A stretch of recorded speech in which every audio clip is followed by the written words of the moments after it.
Movies are my number one comfort zone, and I'm pretty sure a lot of people have the same feeling as I do. Now, with movies, there's actors, actresses, and directors who work on the project, right? But what if I told you that there's a certain project that has to go through certain reshoots because the director was not there or whatnot? So today in this video, I will be talking about movie directors who got replaced from their own project. What's going on, everybody? Welcome back to another video. And today, like I said, we're going to be talking about movie directors who got replaced from their own project. So let's get started.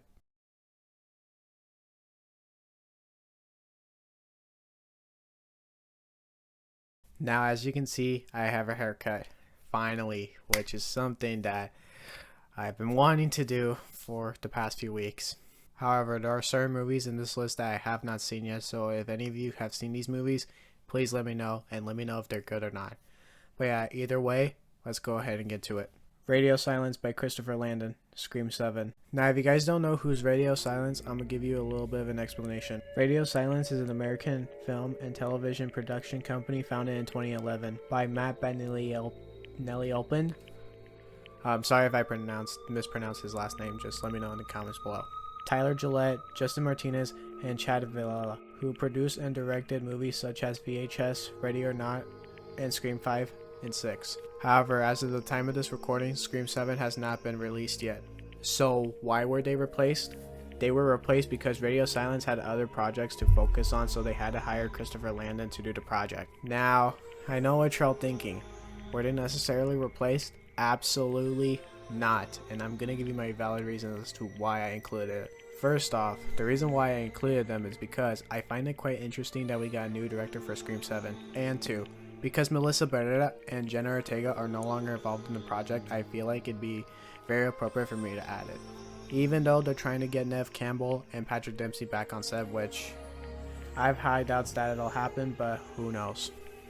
Alex Cox by Terry Gilliam, Fear and Loathing in Las Vegas.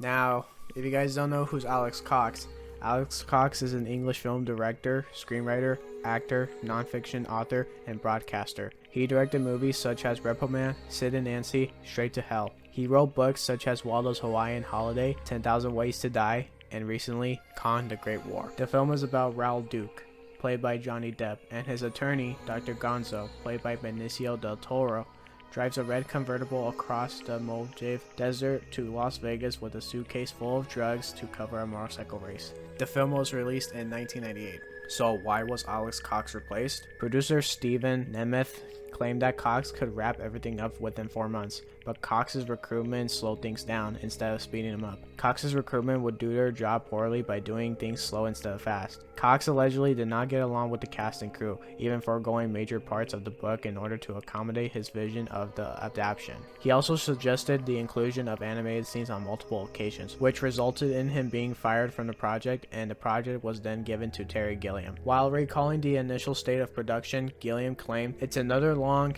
and tedious nightmare." This particular incarnation of this film was started with Alex Cox directing and writing the screenplay. Johnny and Benny came on board, and Alex fell overboard somehow.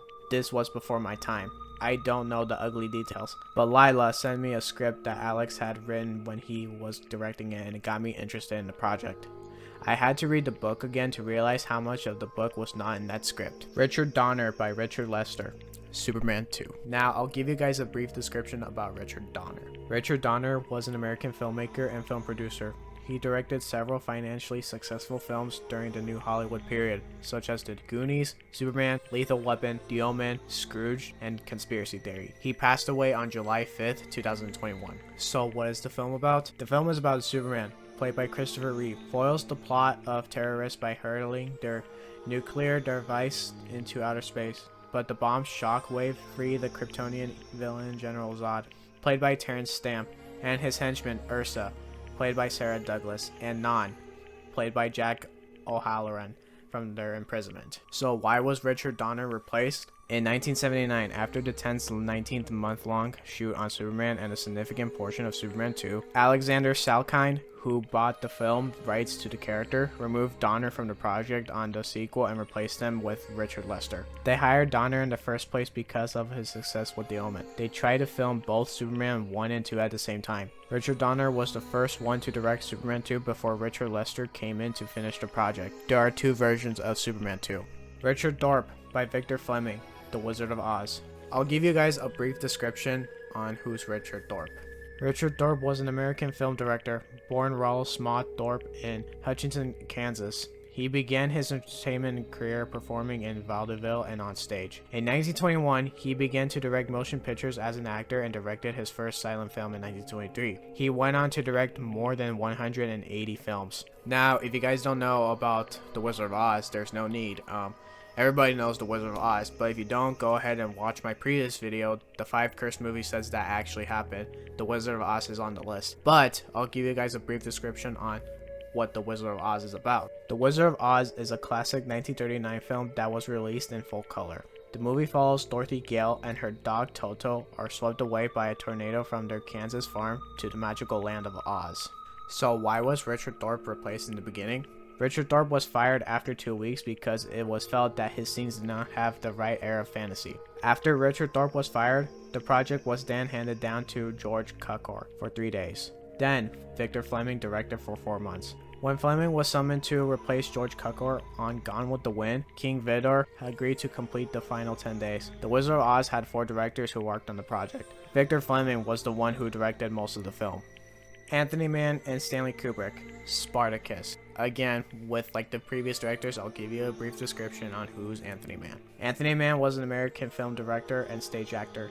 Mann initially started as a theater actor, appearing in numerous stage productions in 1937. In 1937, he moved to Hollywood where he worked as a talent scout and casting director. So what is the film about? The rebellious Thracian Spartacus, born and raised a slave, is sold to gladiator trainer Batidas. After weeks of being trained to kill for the arena, Spartacus turns on his owners and leads the other slaves in rebellion. As the rebels move from town to town, their numbers swell as escaped slaves join their ranks. So why was Anthony Mann replaced? Anthony Mann was replaced by Stanley Kubrick because Kirk Douglas was forced to fire Anthony Mann after the first week of shooting because of a major falling out between Douglas and Mann. Douglas claimed he seemed scared of the scope of the picture. He also added that he never wanted Mann to be the film's director. Douglas then stated that the studio wanted him because he had made so many successful pictures. Films including Winchester 73, El Cid, The Man from Laramie, and The Fall of the Roman Empire. Zack Snyder by Joss Whedon, Justice League. We talked a lot about directors who did a lot of stupid shit, but Zack Snyder, on the other hand, is a different story. Zachary Edward Snyder, otherwise known as Zack Snyder, is an American film director, producer, and screenwriter. He is well known for directing movies such as Dawn of the Dead, 300, Watchmen, Sucker Punch, Man of Steel, Batman v Superman, Army of the Dead, and most recently, Rebel Moon. He's also known for his slow motion shots, which, by the way, he stated in one interview that he is not a big fan of slow motion. What is Zack Snyder known for? People would think I was known for slow motion. I like slow motion. I don't really like slow motion that much.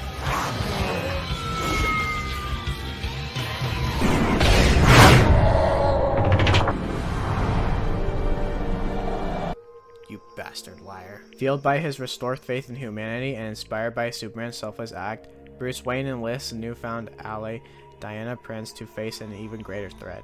Together, Batman and Wonder Woman work quickly to recruit a team to stand against this newly awakened enemy. So why was Zack Snyder replaced? At first, Warner Bros. Claimed that Zack Snyder was fired because of the failures of his films such as Man of Steel and Batman v Superman. However, that is not the case. In 2017, Zack Snyder stepped down from the post-production of Justice League because of his family tragedy. The tragedy being that his daughter committed suicide at the age of 20. Warner Bros. Then hired Joss Whedon to take over the project and oversee reshoots and post-production. Justice League was released in 2017. Box office records flopped, grossing at $657 million with a production budget of $300 million. People started a movement called #ReleaseTheSnyderCut. Ever since 2020, Zack Snyder announced that the Snyder Cut is real based on his post from Twitter.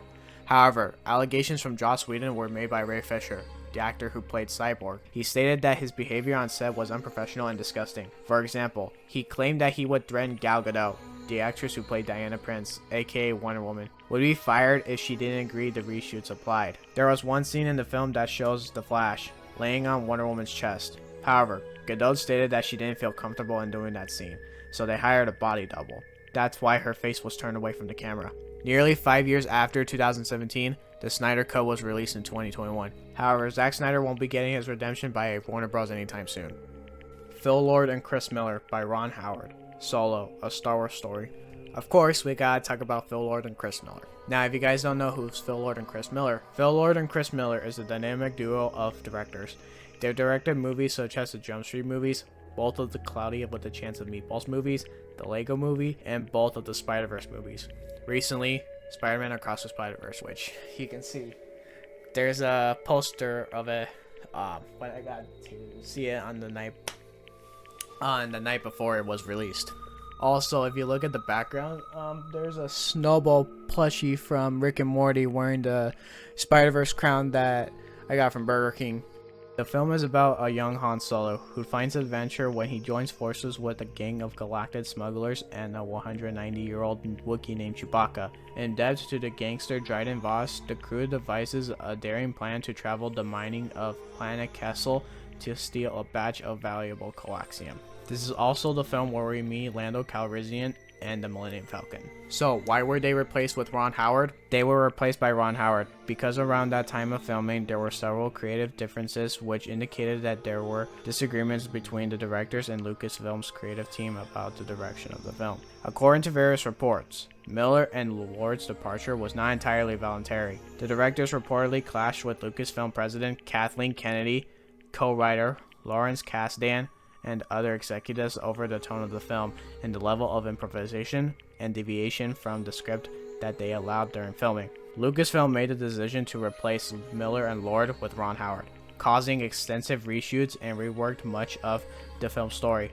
Both Miller and Lord stated in interviews that they had a different creative vision for the film than Lucasfilm did, and the split was ultimately amicable. However, despite the departure from Solo, they've gained success with other projects such as, like I said, there's no need for me to repeat it, so I'll just go ahead and repeat it again. Such as the Jump Street movies, the Lego movie, and both of the Spider-Verse movies.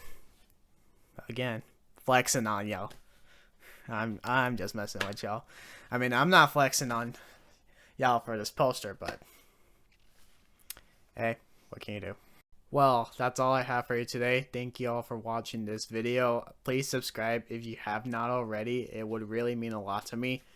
And also, please give me a follow on my Instagram and join my Discord server. The link will be in, for both of those will be in the description. So, and yeah, anything else you want to tell them, Maxie?